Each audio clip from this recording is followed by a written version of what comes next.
Hi everybody, this is Shannon. Thanks for joining me on No Shelf Control this evening.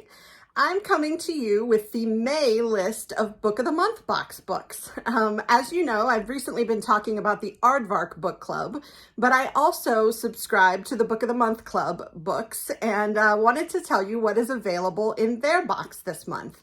They do a nice job. I usually present you with the selections that they make, but they also provide a little extra information about each book that I like to share with you as well, in addition to the synopsis that I usually provide. So this month, there are 6 selections for the Book of the Month Club box in May, and I thought we would go through those. A couple of them are duplicates of books that I have identified as being really exciting and releasing in May, but a few of them aren't. So I thought we would go through those with the extra information from Book of the Month Club and also identify the ones that I haven't talked about yet. So here we go. The first one is called The Half Moon by Mary Beth Keane, and I do believe that I have talked about this one. She is the same author who wrote Ask Again, Yes. So I'm really excited to see that she has another book out. The quick take from Book of the Month on this book is a husband drowning in debt and a wife grappling with infertility have their relationship tested during a winter storm.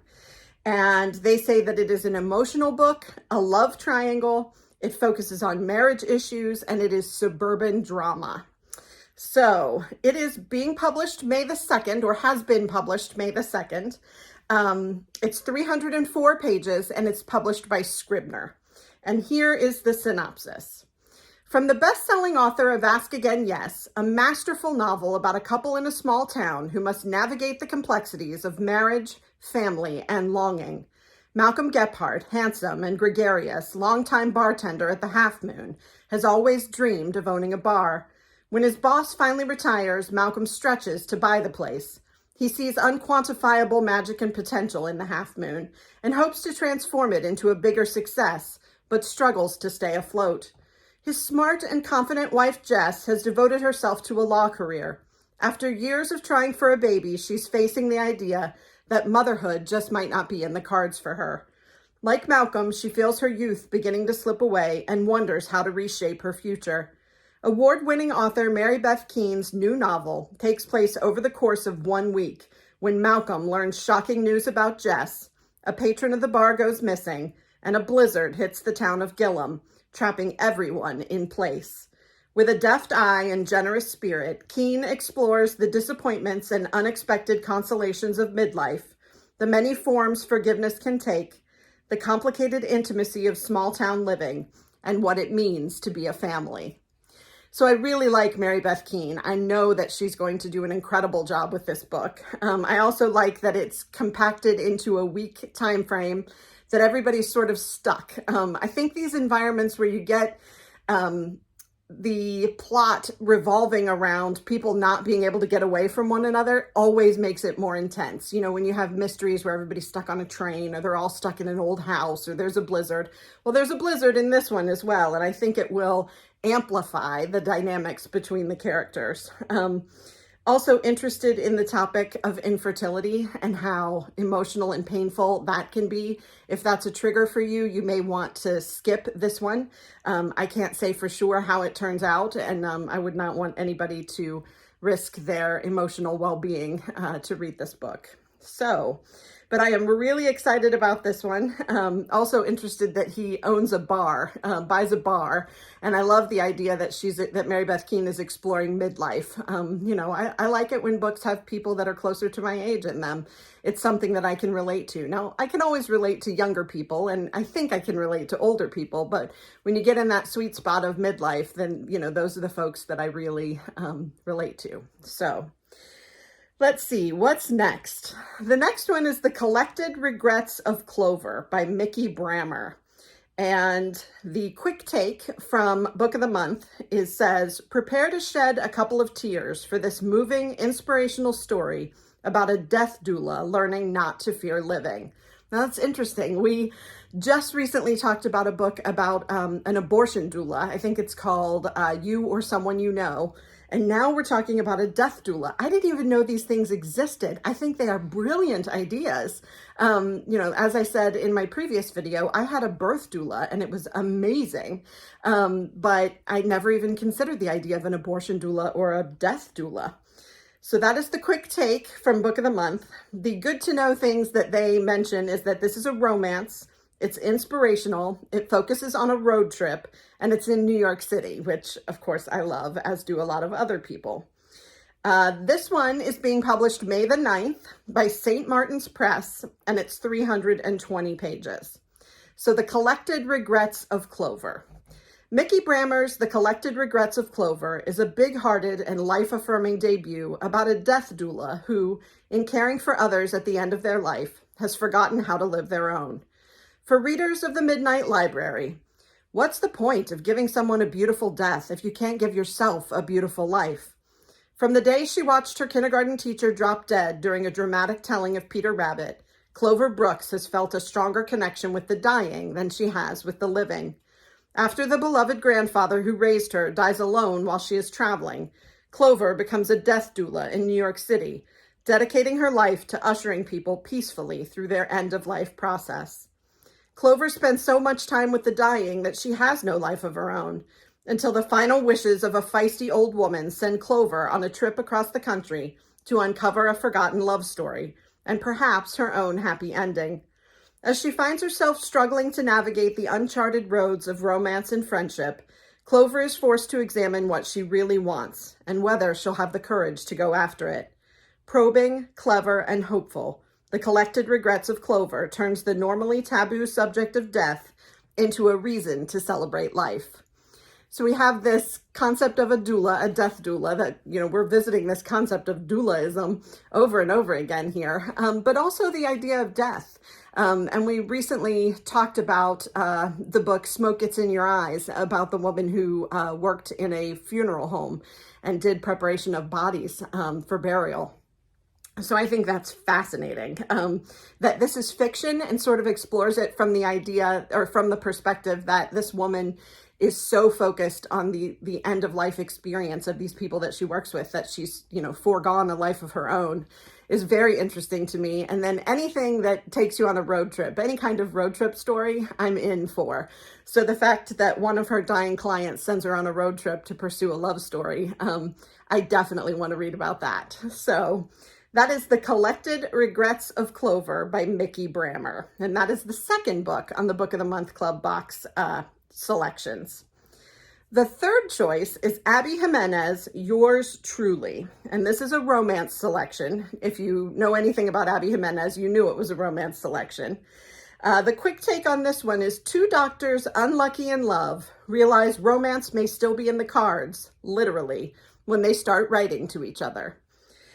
It's 400 plus pages, so it's a bigger book. It's quirky, salacious, always one of my favorite adjectives, and it involves fake dating. So let's see.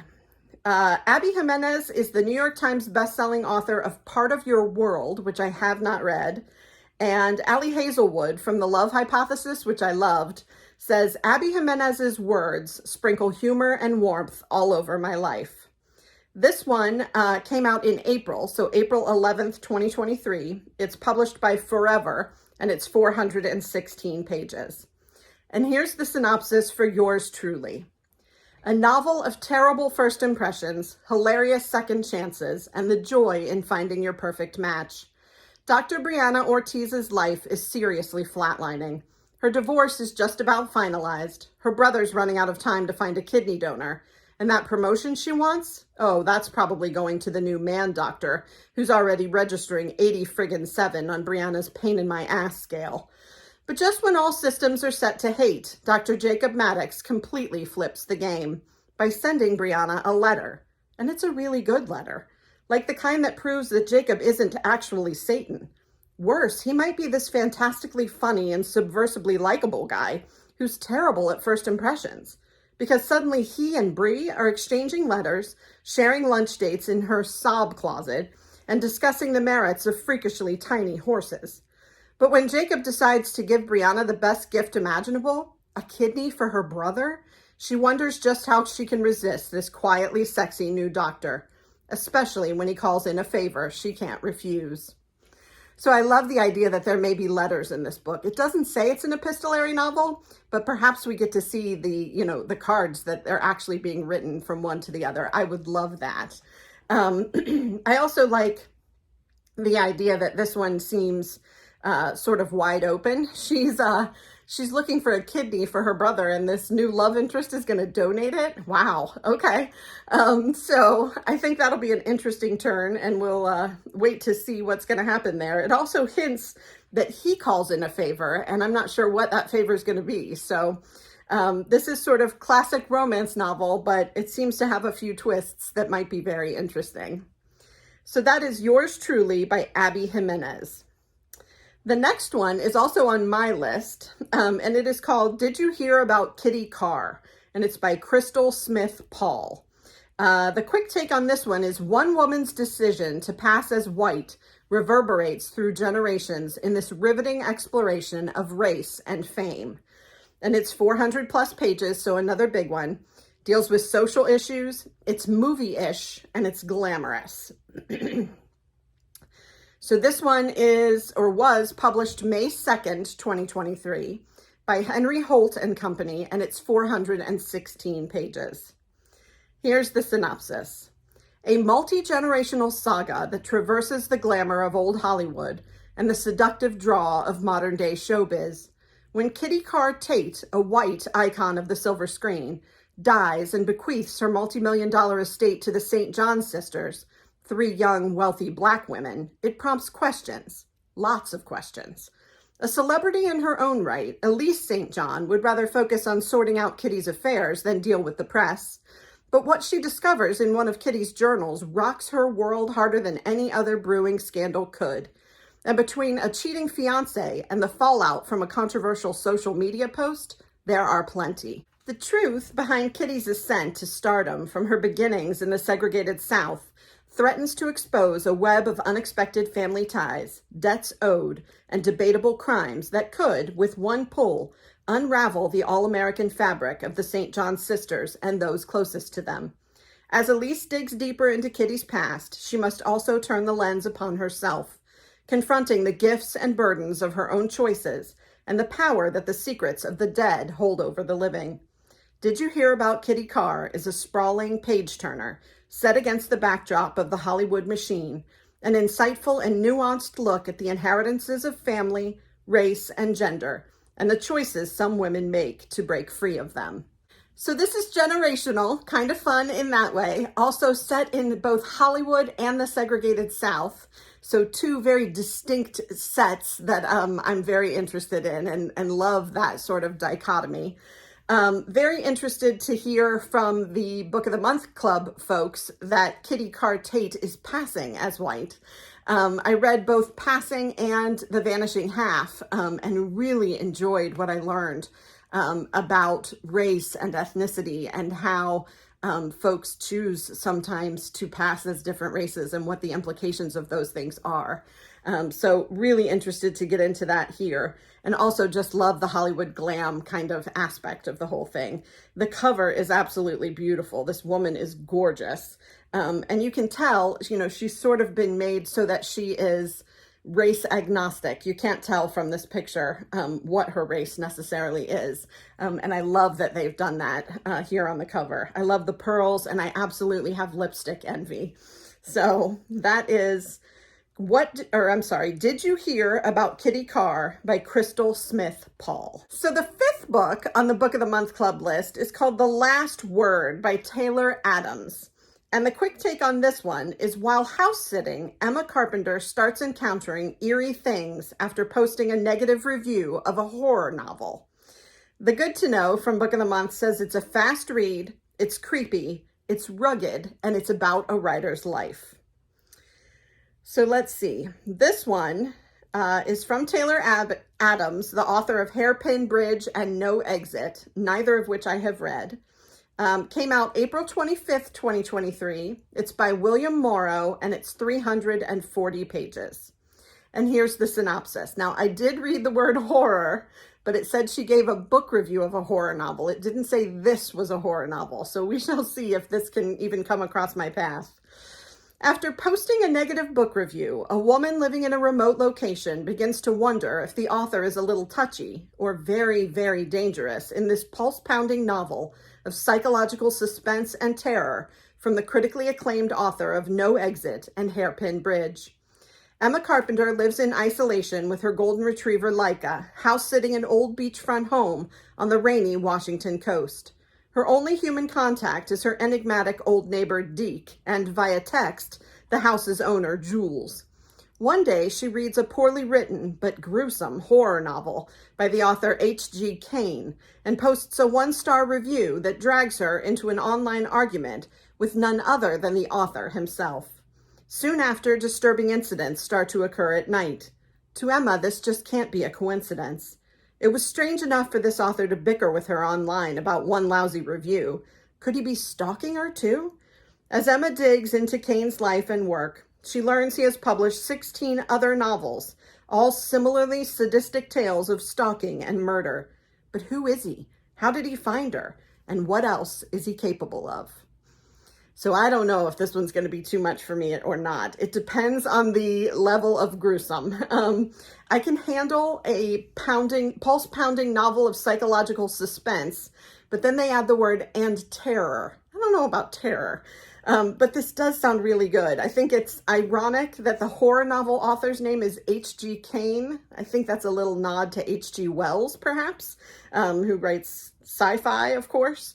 But love the idea that this is all about social media. You know, she posted a 1-star review and probably felt brave behind her computer, criticizing this guy. Well, he went for it. He, responded. And now what is he doing? Is this in her head, or is this gentleman actually stalking her? So it sounds fascinating to me. I wish that I felt like I had the guts to actually pursue it.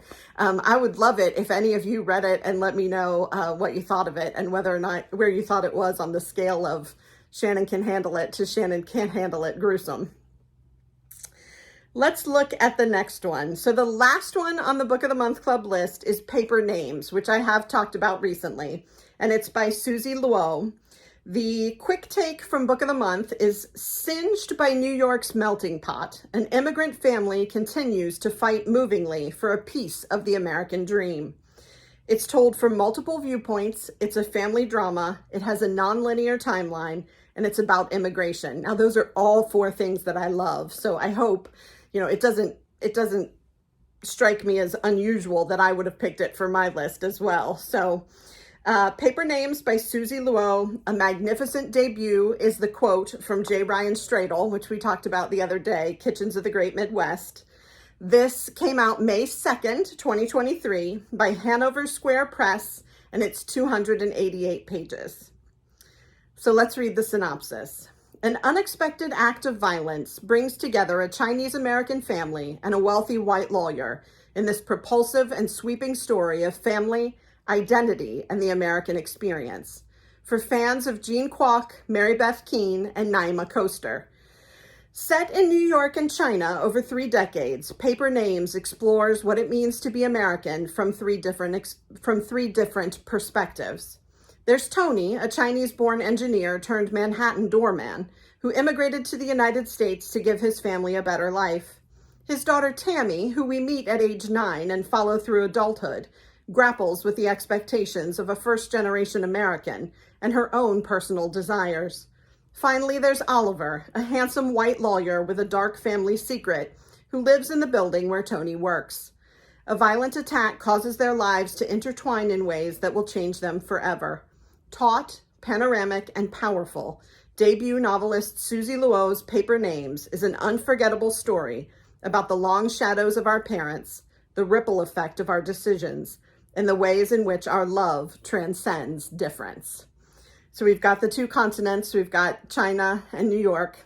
Not that those are the continents, but Asia and the United States or North America. We've also got 3 different people. We have an immigrant to the United States from China, his first-generation daughter, and a white person who lives in the building that this immigrant works in. and then something happens, some big crime, explosion, something that pulls them all together and brings into play both their histories and where they come from, the decisions that they make today, and what they're going to do going forward. So I love that. If she can pull this off, this sounds perfect to me. Now, this is a debut novel, so that's exciting to me. It's also a lot of pressure for Susie Luo because it sounds like a huge accomplishment if she really pulls this off.